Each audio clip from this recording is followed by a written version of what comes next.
All right, people, welcome back to another episode. This week I have a very special treat for you. For those of you who don't know who this is David Marder. David Marder was my boss on the first movie and the second movie. David spent about 40 or 50 years in the industry. He's worked on many motion pictures, and he's written a book called It Takes More Than a Donut to Make a Movie, and we'll talk about that in a little while. First, David, why don't we talk about how you and I met, what started this whole thing? Well, they hired me to do some car movie called The Fast and the Furious. At the time, it was called Redline. And it was a major car motion picture, and they had no money. Like, how much is no money? They wanted to make it for $25 million. Okay. Back then, just a walk and talk, a studio picture, was 40 to 50 million. And so I realized that the only way we can get this movie made is to get into that world. So I went to a newsstand and picked up, I think it was Super Street or some magazine, and I'm flipping through it and I see an ad. Oh, let me regress a little bit. They handed me a picture of a yellow Supra, and they said, wow, this is the type of cars we want. So armed with this picture of the yellow Supra, I went to the newsstand, saw a magazine, flipped through it, and I saw an ad for NYRA, which is, I believe it was National Import Racing Association. Exactly right. And lo and behold, the picture of the yellow Supra was in the ad, and there was a phone number. So I called the phone number, which led to your office at Peterson Publishing, and that's how we met.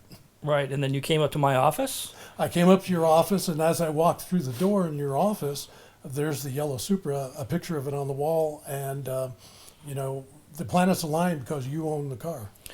We had actually met once before that, though, as I recall it, or do I have the sequence backwards? Because I think we met at a Manhattan Beach, California car show. I was standing there with the yellow Supra, and you came by and asked some questions about the show. And then it was after that, because apparently you were doing research for the movie? Yeah, I had gone to a few car shows to take, to kick the tires to see what we were into. I remember you because you were wearing a Hawaiian print shirt. Yeah, well, that was the standard uniform. Yeah. That's the kind of your trademark. Yeah, that's it. So then I'm not sure how much time passed, but I also remember the conversation we had up at Delmonico as we went to lunch one day, and you handed me a script. Say, can you read this? Because it was right after that meeting at Peterson. Right. You said, read the script, and I got on a plane to go to a NYRA event, and I was reading this, and I was kind of chuckling at some of the dialogue and so forth, because it's clear they had done some research, but they had a few things kind of backwards and so forth, but they were real close. And I'm reading this and going, if they can pull this off, this is going to be pretty cool. And then, of course, we did the casting up at Universal. Oh, yeah. That one of the problems I had is they wouldn't okay spending any money till we got it down to the $25 million budget, which was impossible to do. So somebody must have had a meeting with somebody and decided that we can't do that. And they said, spend some money. And I realized the time frame, I didn't have enough time to build the cars. So what we had to do is get already built cars and make them our actor cars. And the ones we see the actors driving around in, and replicate those cheaply for stunt cars. So I think you set up a Rice Rocket show and tell for us. Rice Rockets, still called it back then. That's what in the script they were. Rice show Rockets. and tells, yeah. Show and tell. So I mean, it was like 70 Rice Rockets driving into Universal Studios, and the place went nuts. But yeah, and then the director Rob Cohn went and he picked the RX-7 for Vin, and the Eclipse and the VW, and once we had picked all those cars and made deals with the owners to use them. And away we went. Well, this is unusual, renting hero cars from owners. That's not the way it was done. I didn't learn that until after my involvement with the movie. When a motion picture studio was making a movie, didn't they just buy and build the cars? They did, if we had any time. Because you got to remember, from the time that they said, yeah, start spending money, to the time we started filming was like 3 weeks. So then talk about the challenges at the Picture Car Warehouse. You remember Eddie Paul? Right. So you had said you had done business with Eddie before. I'd done business with Eddie before. I knew Eddie for 25 years. And I needed a facility that could crank the stuff out. Eddie had built a bunch of cars for me in the past, And I walked in to Eddie's and I said, "Hey, we got this thing," and we just got going. So that became the Picture Car Warehouse. That's where we manufactured the stuff. And, Right. So talk to me about some of the challenges of building the replicas, because you had the hero car, which had, for the most part, fully functioning gauges and nitrous systems and crazy audio video systems, in some cases nitrous systems, big brakes, et cetera, et cetera, et cetera, et cetera. Right. So we had to build stunt cars because for every car you see in that movie, you have to have 5 of them, because especially with the stunt sequences. So there's no way we could, build $100,000 cars, because some of those cars we were purchasing them for $8,000-9,000, and to replicate them, we vacuum formed dashes to match. Some of the instrument gauge, pods, vacuum formed those, photographed dials, cut them out, glued them up there. Some of the cars for the interiors, if like the VW had really specific seats, we made just caps that fit over the caps in the cars. So when the car went flying by camera, you couldn't tell it from the real one. Yeah, and then of course we talk about Race Wars, to jump ahead a little bit. Race Wars, we were just talking about that at lunch, and I've kind of told the story, but the way you embellished it, go ahead and tell that part of the story. Well, we had to film all the actors inside the cars, and it takes like forever to put them in the car, and then and we had, these were moving, so they were on a trailer. So what we did is we took a Honda Civic, and say like the Eclipse, which was green, we painted green appliques and Velcroed them on the doors.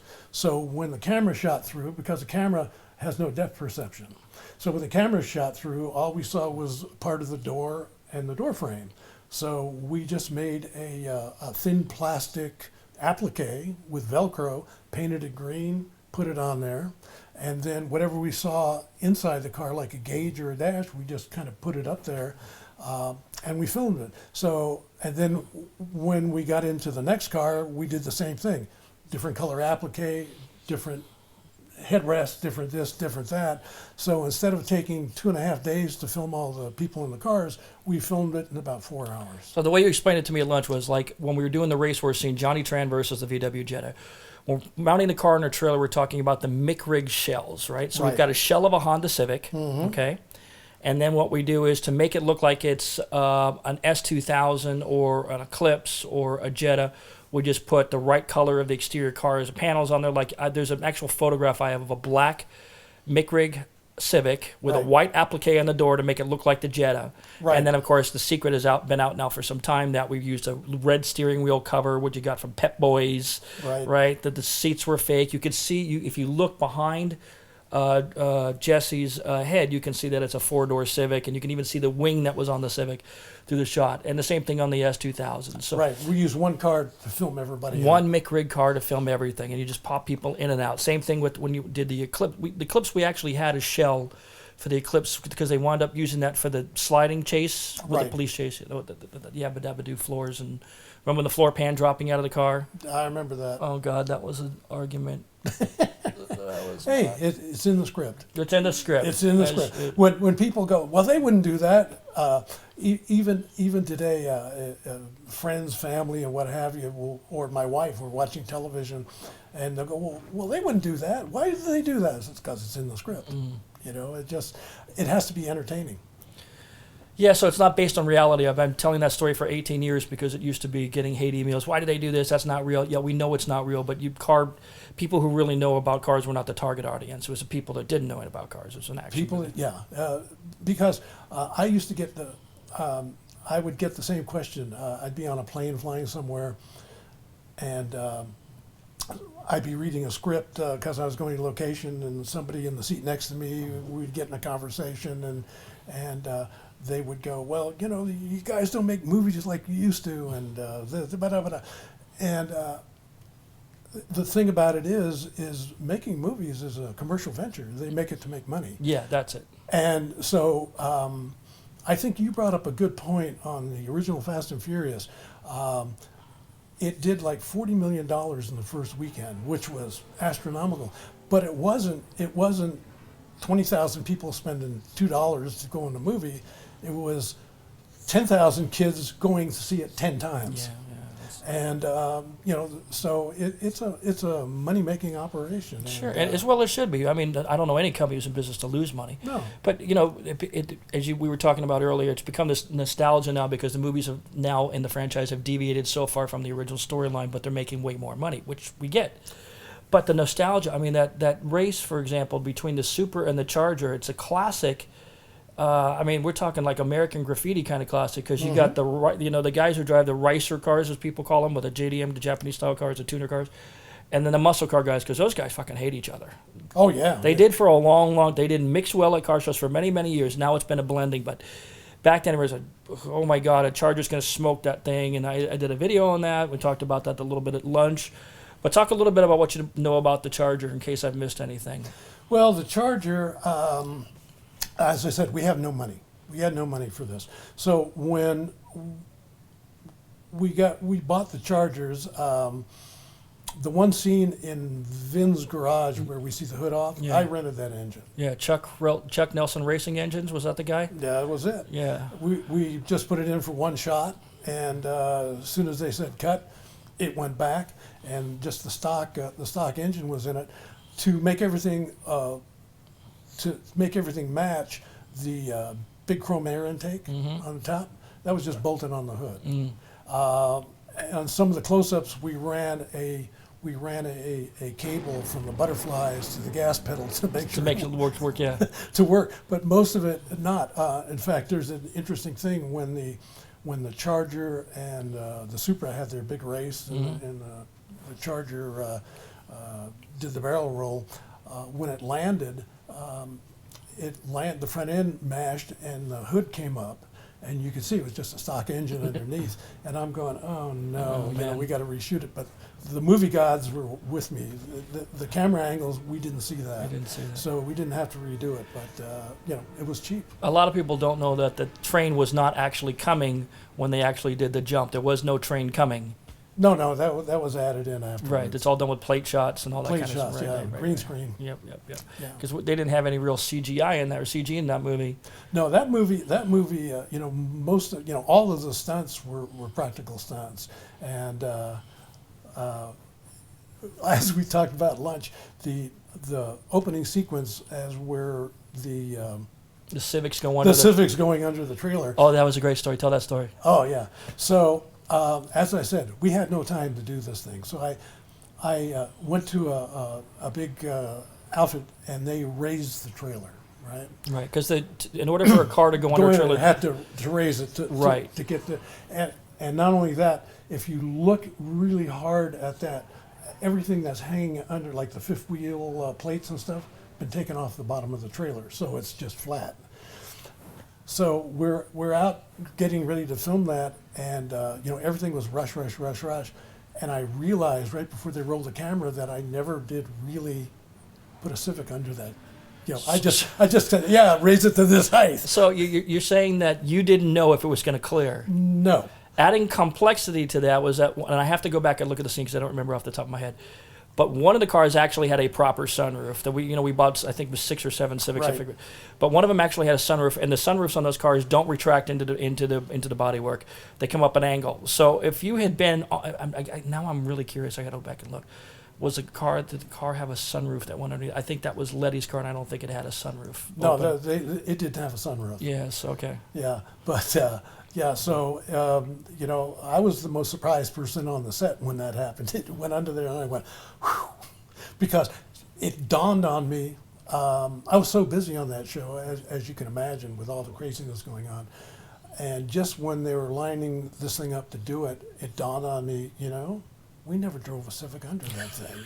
I'm not sure it's going to clear. Oh, my God. And then Supras. Now, I got to tell you, we've talked a little bit about this lunch. My key list shows 8 Supras. Mm-hmm. One was a buck, we know that. One was the wrecked car. Right. So that was 2. We had mine plus 3 others that I saw. What's missing? I got one from, I forget the guy's name. In Texas, that guy? No, he's a big racer. He goes up Pike Peak, Supra. Reese Millen. Reese Millen. Reese Millen. I rented one from him because we needed the wreck one. When they were building the Supra, we needed the wreck one. Right, on the tow truck. On the tow truck. We needed one That was gutted. gutted. No engine in it. Right, coming back. Then we needed one. Then we needed one that was kind of In progress. in progress, and so I rented one from Reese Millen for the in progress one, and then we gave it back to him. Okay, that now it makes sense. That's the Yeah. keyless. Okay, because that one shows, because I can see how much they paid for each of the cars, right? Mhm. So yeah, obviously they didn't buy the car for that amount of money. Right. One was given to us for free or loaned to us for free, and two others looked to be rentals and that kind of thing. But I don't remember seeing those cars because they never came through the picture car warehouse while I was at the picture car Oh warehouse. yeah, we had so much stuff at the picture car warehouse. I don't remember all of it. Yeah. And the cars were in and out. They were transient all the time. Yeah, well, and then a lot of them, the cars had to go to special effects department, which was in North Hollywood. We were in Right. El Segundo, so we were always schlepping cars from El Segundo to North Hollywood, and Because the silver buck car, I never saw it. The car that was on the pneumatics, we were Mhm. playing with it. Never saw the car. Never ever saw the car. yeah. It was all green screen, blue screen stuff. Hmm. Never saw the car. So that part was interesting. All right, so another question I have for you. When I got involved, I was a novice. I knew very little about motion pictures. I knew to make this movie that I was going to have to call in favors from the people I knew at these companies. We had affiliations through the Naira Racing Series in Super Street. And I'd call them up and I'd say, hey, I need 20 nitrous bottles. We're making a film called Redline. And they're like, what the fuck? Yeah, right, Who cares? Straight to DVD or what? At that time, nobody knew what was going to happen with the film. right. So that's not normally the way it's done. It's done through paid product placement. Can you talk a little bit about that? Yeah, sure. One of the most expensive type movies you can make is a car movie, because your cars are, those cars are $100,000 a piece. So, and we had no money. So I realized the only way we can make this money is if I got product placement parts. So you, through your contacts with the aftermarket people, I went and kind of went and sold them a bill of goods. If you'd supply tires and wheels and body kits and what have you, the only thing I could offer them was to put their company logo on the side of the car. Right. I must have talked really well because the parts started coming in. Funny part about that is when we designed the cars, the production designer, Vladimir, Kalinowski. yeah, Kalinowski, Yeah. and Rob Cohn, the director, they picked the color of the car and the graphics. And other than that, we built the cars with what I could promote. Yeah. So a lot of times the car would roll onto the set and the director would look at it and it goes, how come it has those wheels? I said, because I can get them for free. He says, oh, those look great. Yeah. Yeah. There you go. Yeah. And so, I think we talked after the show and their investment, the manufacturer's investment really paid off for them. It did. You covered it in your book. I covered it in my book. I covered it in my book. Sparco sales were up 1,500%. Nitrous oxide systems were up 1,500%. Whatever the numbers were are in my book. But still, it was a good thing for them because it taught me a very valuable lesson. If people see it on camera, they're going to buy it. If it's not some kind of celebrity or an implied endorsement, I guess that's why Nike, advertises with big celebrities and so forth. So it makes sense. But it was very interesting when we were putting these decals on the car, which would have fit on the car anyway, because everybody in the tuner scene, they put sponsor logos on their cars too. So it kind of fit in the scene. But the graphics were a bone of contention for a lot of people. Mm-hmm. I try and explain it. I'm going to get your impression in a second, but to explain it just one more time, the graphics, people don't understand what the art department went through to do these graphics. We knew we were going to have 300 cars on set that all looked a certain way, and all the graphics were bubbles or splashes or flames or tribal or whatever. Right. They had to come up with something other than that. So Troy Lee was brought in. Troy Lee's done motorcycle apparel and a bunch of other things for many years. You guys had a well-known artist. And so they had to come up with theme graphics. So I explained that in one of previous videos. But what was your impression of the graphics? Well, the graphics, the graphics were from the art department. The director, you got to remember, the people that are designing this are not car people. Right. it's Rob Cohn who's the director. One time Rob ran Motown Records, so and Vladimir, they're designing it for the aesthetic look of it. Right. And and with a film, it has to stand out. So as soon as you see the car fly by and you see the graphic, you understand what it is. Right. Got a guest star? We got a guest star. She's wearing her 4th of July outfit here. I had a thing to diverse a little bit, but it's a car movie too, Days of Thunder. Days of Thunder, yes. Days of Thunder. We all remember that movie, yeah? Pardon me? We all remember that movie. Oh, yeah. The rental car scene was my favorite. Oh, yeah. I still have whip marks on my back from that show. And, I just stopped seeing the therapist last week. Mm-hmm.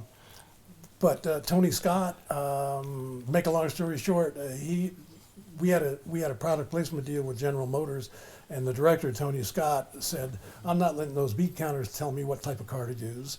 And so he finally picked, under a lot of pressure, a couple of Luminous. Mm-hmm. And he wanted one painted dark blue and one painted maroon, dark maroon.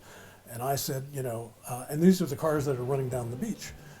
And I kind of put my 2 cents in and said, you'll never tell the difference between the cars. They're going to look the same. And sure enough, Tony said, no, that's what I want. And we get out there on Daytona Beach to run them down in the sand. And Tony looked through the camera viewfinder and he says, I can't tell the cars apart. Yeah. And so then we used a white Ford Taurus, which I go into detail in my book, but it was just interesting. You got to pick up the book if you haven't read the story. It's a great story. Yeah. So, but getting back to the graphics, you have to be able to tell what car it is, and that's the easiest way. It's like putting a mark on it. They were actually quite brilliant about it because, as I was telling you at lunch, so many people from around the world have copied the graphics. I'm seeing SUPRA graphics on cars that are not even Toyotas. I'm seeing ECLIPSE graphics on cars that are not even Mitsubishis. Mm-hmm. So it resonated around the world, and granted, the rest of the world wants it's human nature, I think. You want what you can't have.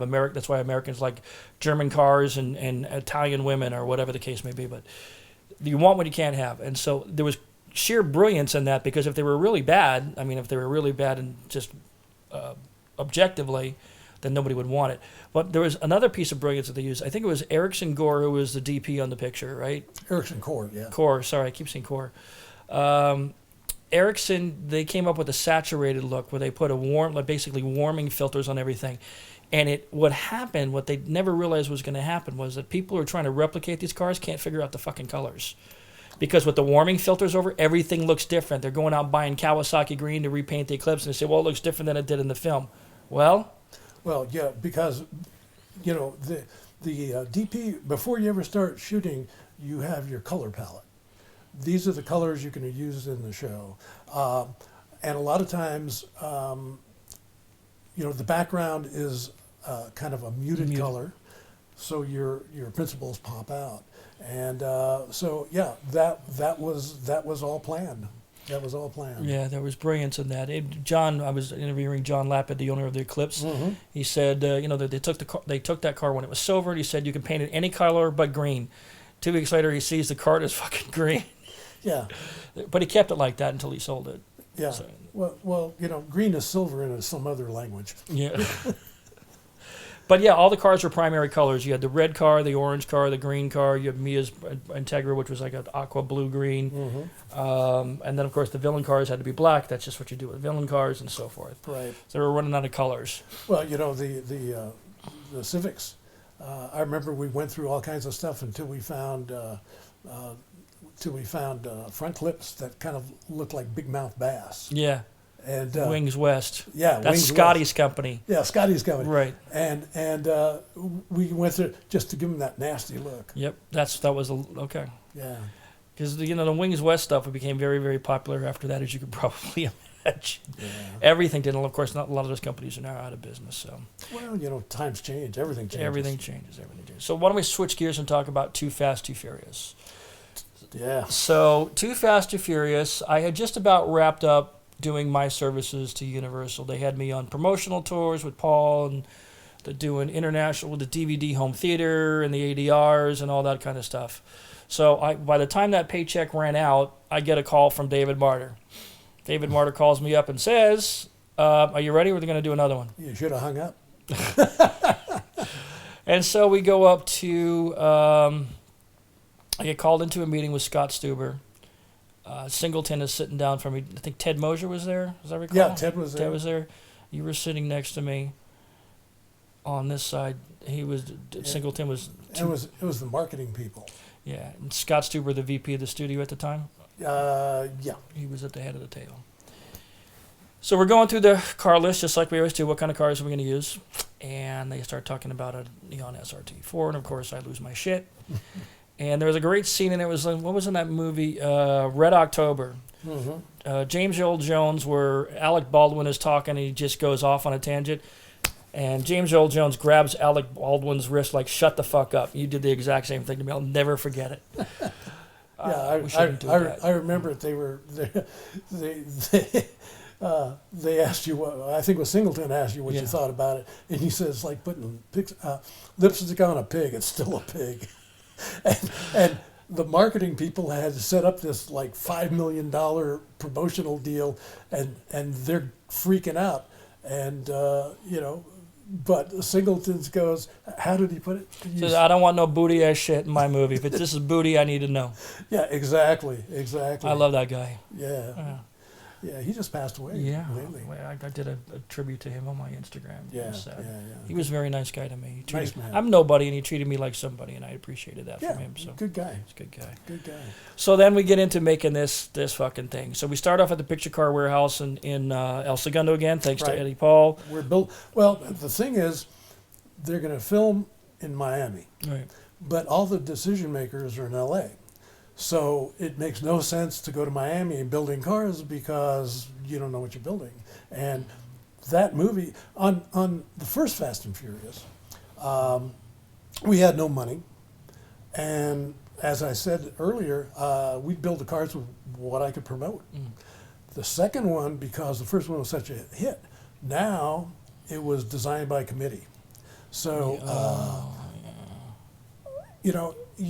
they had seven people trying to make decisions about these cars. I have sat in some of that. Yeah. It's hard enough to get seven people to agree where to go to lunch, no less what a color of a car is. Yeah. I think we painted 125 paint chips to pick colors for cars. Couldn't get decisions. So anyhow, we started building the cars in El Segundo. And then we just shipped them to Florida. When all the decision makers went to Miami, that's when we opened an operation in Miami. Yeah, so I have footage of that. I have a picture of you walking through there with Keith Brian Burns. You remember Keith? So I actually have a booklet of all the pictures of some of the sketches that all these talented young artists have done. And I appreciate what they did. I looked up Keith Brian Burns. The guy's a talented designer and set designer and all that. The guy's got great credentials. But he flat out told me, he said, look, I don't like cars. Cars are appliances to me. So we're doing this entirely from an artistic point of view. And I said, okay. But like you said, acceptance, no resistance. Non-judgment. There you go. So, and they're interesting Keith Brian Burns story, which I have in the book. You guys better buy the book. Keith, on the car that Suki? No. Tyrese? Tyrese's car. Oh, yes. Yeah, Tyrese's car. Keith designs a purple car with gold suede interior. Okay. Against, I was adamant, you don't want to do this, but no, I'm going to do that. Well, if anybody ever owned a suede jacket or a suede pair of shoes, if you look at it, it stained. It stains. When you, after about 3 days of stunt guys, camera guys, grips, and everybody else climbing in and out of these cars, the interior of that suede interior looked like the bottom of a birdcage. It was horrible. Then Therese comes out there, looks at the car. I remember this. Yeah, looks at the car, and he goes, I ain't driving that. It's a friggin' Laker car. It was purple and gold. That's exactly what he said. That's exactly what he said. Exactly what he said. And then he whips out this magazine, this car magazine, and there's a car with this graphic design. It was a silver car with a graphics and down the side. It was a beautiful car. And he says, that's what I want to drive. Right. So there's more to the story, but go on. Okay, so, and he says, I'm not driving that car. I want that car. Well, according to the article, there was a shop in Fort Myers, Florida, which is on the other side of Florida. Right. So I call these guys, I tell them what I need, and then the kicker is, and you got to do it in 4 days. 4 cars in 4 days. The nice part about making movies is I don't care what it costs. I need it done. Right. And if you work 24 hours a day, then you work 24 hours a day. With 20 guys, doesn't With matter. 20 guys, doesn't write matter. the check. I just write the check. We strip out the interiors of these things and we send these to Fort Myers, put them on car carriers, send them over there. Take the interiors, and now we have to, the color change, I think it was 6 cars. The color change on 6 cars, when you think about it, you got to change the dashes, you got to change, everything inside. Go all from the plastics for the seat hardware and all that. all that stuff's all got to be painted, and the headliners, and blah, blah, blah, blah. There's an outfit called Shamrock. The auto upholstery, little company. We walk in there and they go, all this, we needed all this color, and I need it in 4 days. And they look at me like I was from outer space. And anyhow, make a long story short, they did it. They did it. So the car it wasn't even really gold, David. I have pictures of it. It had a spider web graphic on it that they come up with, this black with this dots like a spider web. Right. And it looked like something a 12-year-old would do, right? It didn't look the part. But the car they found, you're right, was in Fort Myers, Florida. It was based off a blue theme with some purple, but mainly blue and silver. Right. That car's still floating around. It kind of had the Lamborghini doors that went up and all that. That car is still floating around, by the way. So that's the car they copied. So everything you're saying exactly matches my memory and the stories that have been floating around on the internet. And then when Shamrock did the cars, they had, like you said, removed that shitty yellow that was in there and did the gray. But sanding down and painting the dash, taking the whole dash out and doing that, I don't think people appreciate the amount of work that went into doing that. They worked around the clock, and it was a mom and pop operation. Yeah, and they did a great job. It was actually really good interior work. Yeah, in fact, they were hitting a financial rough spot. Their business had gone down, and but they got an infusion of movie money. I mean, it put them back on the map. They did the SUPRA interiors for us too. The leather, the two-toned butterscotch gold. They did all the interiors. Yes, yeah. And then Suki's car, they did the pink bathroom carpet in that thing, which faded. That car's up at Peterson Automotive Museum now. The actual Hero 1 car. Oh, really? RJ's old car, and it's all faded. It's almost white gray because it's not UV protected. It wasn't meant to be that kind of stuff. And they did the copies of My SKYLINE, the interiors for those as well. Oh, yeah, they did all the interiors. In fact, on their website, they have a whole page of all Fast and Furious 2 interiors they did. Yeah, they have an Instagram, but they're not very active on there. So, but I've reached out to them, and we've kind of tagged each other back and forth. Yeah. So, yeah, we definitely added a lot of money to the local economy. Oh, yeah. So they were filming, what was that movie? Will Smith and the other guy, Bad Boys 2, down in South Florida at the same time when we were down there. So the freeways were closed a lot. Oh, yeah. People were pissing and moaning about that. But so there was a lot of shit going on in Florida. But it was apparently a lot of people were involved that we didn't know were involved, being around the scenery and being around set, because I keep getting pictures from people who were on set who weren't supposed to be taking pictures. Oh, yeah. Well, anything that big. Well, just the freeway chase stuff. That was the highway from Homestead coming up, which we closed down. Funny story about that. We needed police cars. So Mike Price goes to the city of, and goes Miami and says, "Gee, we need some police cars." It's kind of like making a movie. It's a lot of luck and it's a lot of timing. The city of Miami just was turning over their fleet of police cars, and we went. And normally they auction them off, and they have it at a public auction. And so we went and they said, "Well, what's the best price you're going to get?" And they said, "Well, at auction this will go for $9,000." And we go, "Good, we'll take 30 of them at $9,000." And they went, "Done." Done. So we got all City, Miami police cars, and as we're bringing them in, and we have the mechanics going through the brakes, and Right, of course. because they're using them for stunts and doing whatever. We're finding bullets in the back, guns, drugs, all kinds of crap under the seats. Oh my God. And it was, some guy comes walking in my office with a 38, and he goes, "Look what I found!" Like, Jesus.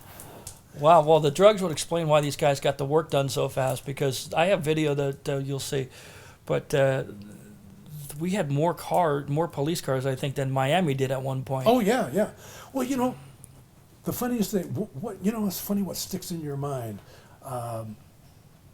You can have the best plans, and just the simplest little thing can shut you down.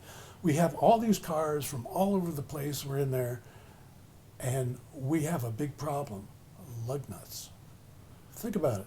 Yeah. The different size lug nuts you need for all these different vehicles. We have this multi-million-dollar operation going, and we can't do anything because we don't have lug nuts. So, it was just. It seems like there should be a person who's one of their tasks is to find out the lug nut size for every single car you're going to use on the picture, and get 20 sets. Eventually, we did do that. Yeah, but you never think about that as you're going in. My next picture after that was the first thing I. But this movie was different from a lot of movies, because how many movies do you do that are car movies of this size and scale? The Picture Car Warehouse had to have been 40,000 square feet. It was massive. Oh yeah. And it was full of cars. You showed me the latest key list on that. And it's got 100-something cars? Yeah, 150, 160 cars. That we made, that we touched, not including extras cars. Oh, no, these are the ones we owned. Yeah. Or rented. Yeah, and I remember that it wasn't air conditioned. That warehouse went out air conditioning. God, was that hot. There's footage, some of the footage I have. I walk outside of the Picture Car offices. Mm-hmm. And the lens fogs up, but I don't realize that it fogs up because I'm looking through a viewpiece this big, because that's what the shitty cameras were back in 2002. And the lens is fucking fogged up. And so it takes about 30 seconds. My watches would fog up when you walk out there. Those guys went through hell that summer. It was, yeah. It was crazy. And then we, as I said, by committee, interesting story. They decided they wanted, what was it card they wanted? Shelby Cobras. Yep. Shelby Cobras. I remember what happened. Remember the Shelby Cobras? I sure do. So they come up and they say, "Oh, we want Shelby Cobras." So Ted Mosier calls the guy, Nebraska or something, that does replicas. Right. And the guy manufactures 4 Shelby Cobras for us. Got them over there quick. They were there. Oh yeah, quick. With the movie business, it's kind of like, all right, it's $10, but I need it tomorrow. We'll give you. Then it'll cost you $15. Here's $25. I want it tonight. You got it. Yep. It's one of those things. So anyhow, the Shelby Cobras come in. We get a script revision. Nope, Shelby Cobras are out. Now we want Vipers. I remember that deal. Right. So now, but we don't want the color the Vipers are. So now there was a Ford dealership in town that was shutting down its body shop operation. And John Weiser walks in the office one day and says, such and such Ford is shutting down their body shop. And I go, get in the car. And we drive over there, and I make a deal with Ford to take over their body shop operation. And the 4 painters that they were pink slipping, I made a deal with them. I said, "You guys want to work?" Yeah. So I took over Ford Body Shop, and we took the Vipers in, and all the panels on Vipers just come off, and we painted a ton of cars over there, and so we had that operation going, and it was quite the show. The yellow Vipers. The yellow Vipers. Yep. So, but those Cobras. The Cobras, they wound up on Charlie Angel's Full Charlie's Throttle. Angels, right. yeah. Yep. We sold it to them at a discount price. I'll bet. Yeah. Just to get him out of there. Oh yeah, it was something else. I think Ted had one still that he had for a while. Could be. Yeah, because I think he bought one for himself. Yeah, we had stuff all over the joint. So then after that, let's see what else. Of course, the bridge jump was the next big scene. I tell that story of the bridge jump with Suki's S2000. I actually found footage on that tape I was telling you about of them test driving the remote control setup in the picture car warehouse parking lot. Have it all rigged up and everything. Fun story about that bridge jump. They came to me and they said, well, we need a car to follow this that's remote control. You know, To run the remote control system. yeah, for the jump, right? So then they said, well, we found one out there and we're going to use it. And I look at it, and it's a picture car. It's an established picture car that we established it in another shot. And I said, no, that's not a good idea because it's established. What if something happens to that car? Oh, nothing's going to happen to that car. And against my better judgment, because we were out of time, I said, yeah, okay. So the bridge jump, right? Mm-hmm. They're driving, they're behind them. And I remember it was like a SUV. It was like a Dodge Durango Silver. Right.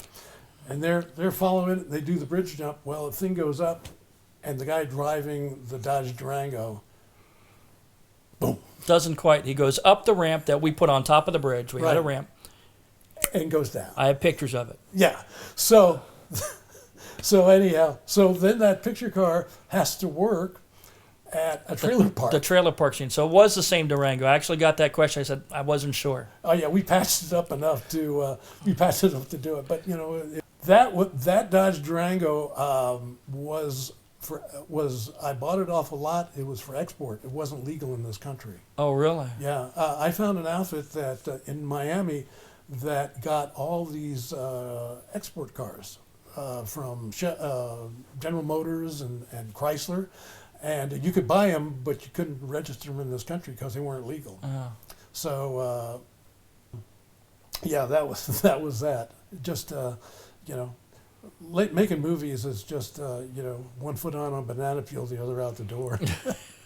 Yankos and the Challengers. Let's talk about the Yankos and the Challengers. Oh, yeah, the Yankos and the Challengers. So that was kind of Ted Moser's deal. That was a Ted deal, yeah.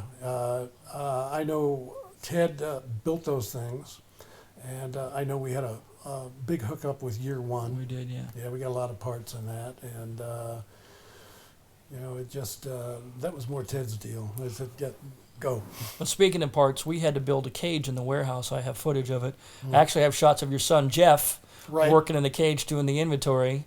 Yeah, we barcoded everything. Yeah, everything was counted down to the last nut and bolt. Yeah, It was absolutely brilliant. Do they normally do that on motion pictures? No, I started it on the original Fast and Furious because what happens is, especially a show like that, you get all these parts in, you get all, you know, everything, inventory of stuff, and then at the end of the show, the studio goes and they go, well, Where is it? you know, it's where's the stuff? We own it. Where it is?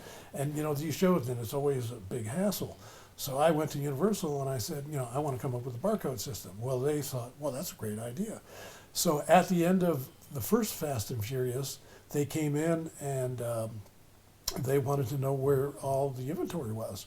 And my son Jeff did the barcoding, and he came in and gave them a stack. It says it's all in. It was the parts, where they were located. They were in warehouses. They were wrecked. Everything was accounted for. And on two, Universal liked it so much that it was so easy for them. It was, for me, just being an outsider looking in, watching the cage go up with all the tires coming in. I don't really know this, but it's kind of a geek thing.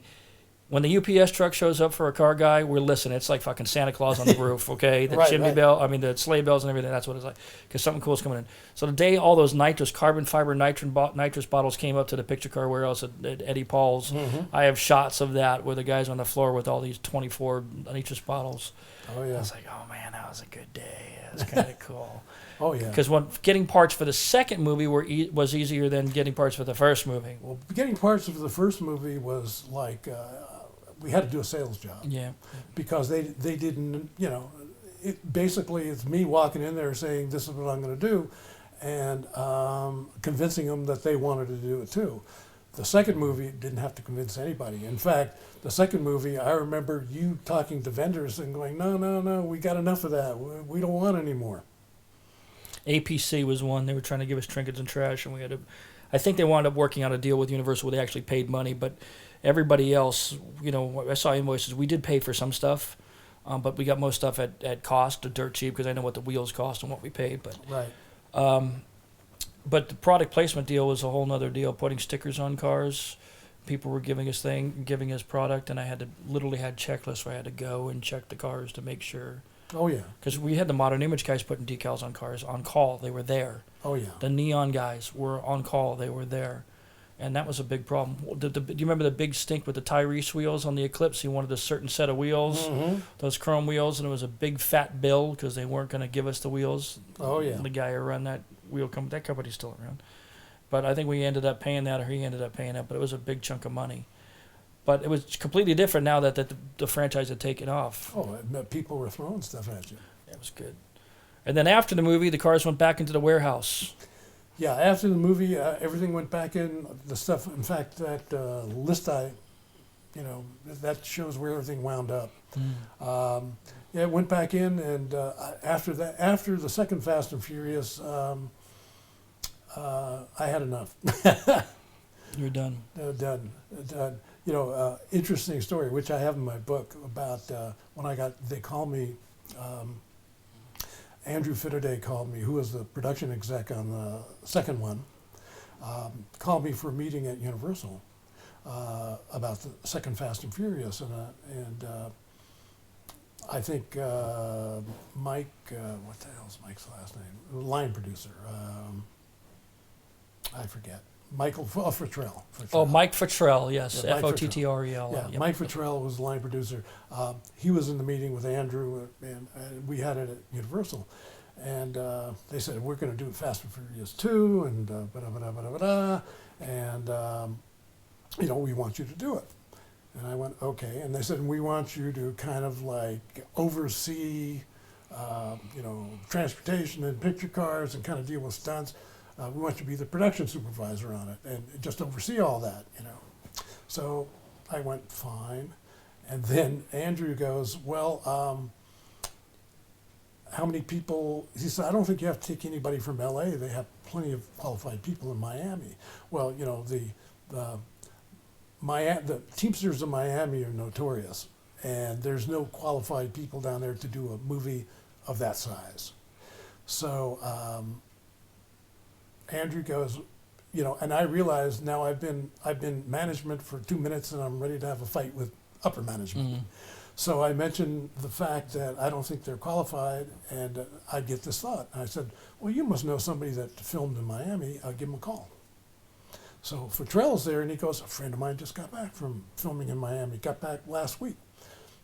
So he calls him, and he says, yeah, I'm thinking about going to Miami, and, what's your experience? And he's listening, hangs up the phone, and Finneday says, well, what did he say? He says he just got back from Miami testifying against the Teamsters in court. It's the worst experience he's ever had. And so Finneday looks at me and says, so how many people do you think you got to take? Singleton, he brought a whole bunch of his people.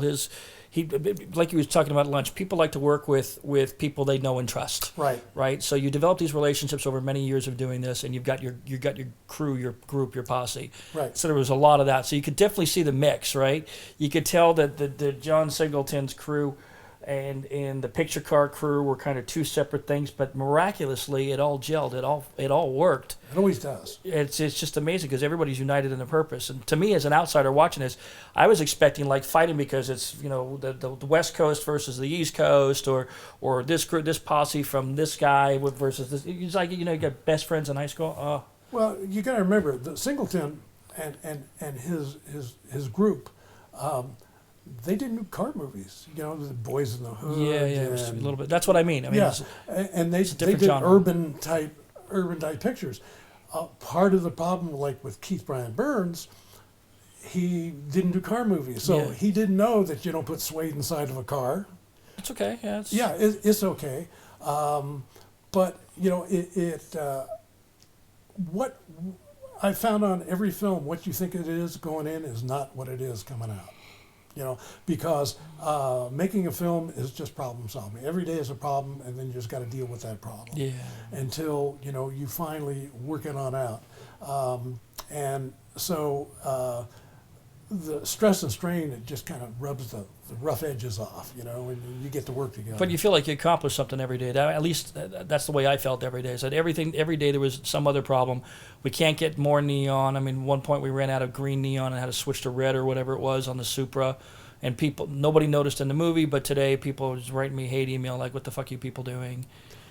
You know, just these little inconsistencies or continuity errors. Because it's not exacting science. No, of course not. You And know, the continuity errors have existed in films for as long as they've been making films. That's why they don't put clocks in rooms. Yeah, and it doesn't. You know, you just fix it because you got to remember if you're filming, especially a show like that, and for some reason you can't film because you hold up the camera, you know, every half hour you're blowing through 20, 30, 50 million, $50,000 every half hour. Just what it costs to pay Everybody standing people, around, yeah. all the equipment rentals, and if you go a day over, you have to pay more. It's $100,000 a day to film. Just to go to work, it's $80,000. So I equate filmmaking. This is what filmmaking is. Remember Raiders of the Lost Ark, the opening scene? Of course. That big ball rolling Of down course. there? Well, that's filmmaking. That's production. And it's our job to run in front of that ball and make sure nothing stops it. And because if it does stop, what happens? Great metaphor. Or simile. I always get those confused. Yeah. Yeah, you get flattened. You get flattened. You get run over. You get flattened and you don't work in this business again because, you know, your reputation, that guy screwed up. You know? Right. So you do whatever you can to make sure that doesn't happen. Okay. And that's film production. And the it never stops. It just keeps on going. So all that said, what was your biggest surprise working at the franchise, good or bad? For those two pictures. Fast and Furious? Either one, or both. Biggest surprise. What surprised you the most? Well, you know, it's an interesting thing. I think we talked about this at lunch. When you go into these projects, right, and you read the script, and you read a 120-page script, right, and it's all cars crashing and bashing, and that, there's no possible way your brain can comprehend what it's going to take to do it, right? And if you think about it, you scare yourself so bad that you're incapable of doing anything. So I have found making movies and in life, just look at the end result. Just know you're going to do it. You just don't know how you're going to do it. But on a daily basis, the answers just kind of present themselves to you. And don't have a preordained, preconceived notion of what it's going to be, because somebody might hand you the solution, but you think I'm waiting for someone. You know, there's an old story about, and this is an old story about a flood, and some guy's on a roof, you know, like down in New Orleans, and the old guy's on a roof, and his neighbors come by in a boat, and he says, "Jump in the boat, we'll save you." You know, "Oh, no, God's going to save me." And all right, so they take off. The water comes up a little bit. Then the Coast Guard comes by, and they go with a helicopter, "Get on the roof." No, that's okay. God's going to save me. Well, next thing, the guy's dead, right? And he's up, and St. Peter's up and talking to God, and he says, "Hey, God, I thought you were going to save me." And God says, "I sent you the neighbors. I sent you the Coast Guard."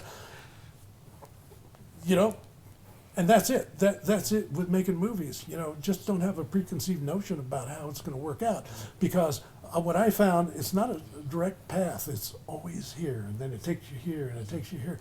I told you the story at lunch, and this is a great example of it on Interspace. I was in San Francisco, and I needed a Rolls Royce, a 1958 Rolls Royce, pre-internet days, you know, and they threw that on me, and I had like a week to find it, and I was swamped. A company was coming in, I was swamped. Some guy showed up at my door, wanted to sell me some mobile phone service, and I felt that, you know, even so busy, I'll talk to the guy, just tell him I don't need it. So the guy comes in, I tell him I don't need it. He says, "I've lived in San Francisco all my life. Anything you need, let me know." And sarcastically, I said, "Yeah, a 1958 silver white Rolls Royce." And he says, "What color?" And I said, "White." And the guy says, "I got 3 of them." Well, his family had antique business, car restoration, and right across the street from the hotel was a 3-story building that stored all car collections, and there were 3 of them sitting in there. It's crazy. And if I just blew the guy off, it would have never happened. Nothing. But my whole career's I have a whole chapter in the book about stuff like that. Just weird being stuff. lucky. Yeah, it's not so much luck as you draw it to you. Yeah, like we were talking about at lunch. Yeah, if you expect, you get what you expect. You're a magnet. Whatever you think, and that's what you're going to draw to you. If you think you can, Henry Ford said it. If you think you can or you think you can't, you're right. Right. Either way. Yep. That's it. So, yeah, that's a good point. So that's what got you through how many years of motion picture making? 40. 40 years of motion picture I did making. 40 years, yeah, and it was great. I, filmed around the world and top of glaciers and jungles, and it was great. It was like going to a giant frat party every day for 40 years. Yeah, well, thank you for inviting me into that world because it certainly changed my life. Well, you're the one who made it happen. I'm serious. I know you think I'm blowing smoke, but without you, because as I said, you draw the right people to you. You're the only person that could have got Fast and Furious made for no money when we were doing it because of your contacts with aftermarket parts people and the car clubs. I mean, I didn't know any of those people. I only knew one person, you. Well, I appreciate that, but there are a lot of people who probably could have done that job just as well, if not even better. But one thing I think that I was pretty good at is being the cheerleader for the project because I really wanted it to succeed. Yeah, exactly. Everybody, all my friends had a vested interest. All these companies that were working on the picture, all donating parts, these people who had cars, and of course, Universal, I treated them like I treat any client. Mm-hmm. I want them to succeed, and so yeah, exactly. it was a fun ride. And so they're making number 9 right now. So we'll see where the franchise takes us and where it ends up. But just a reminder, everybody, please buy this guy's book. It's called "If It Takes More Than a Donut to Make a Movie." It's about David's 40-year career making motion pictures in the transportation and other areas. And he's worked on so many movies, I can't even name them. But if you want to learn a lot about the motion picture business, you need to read his book. It's absolutely fantastic. It's available on Amazon, right? Amazon, On yeah. Amazon. So I'll show a picture of it in the end. Okay. Thanks again, David. Thank you. That's it for this episode. Thanks for watching, everybody. If you're liking the videos I've been producing, please be sure to subscribe and share them with your friends. Thanks again, everybody. Talk to you next time.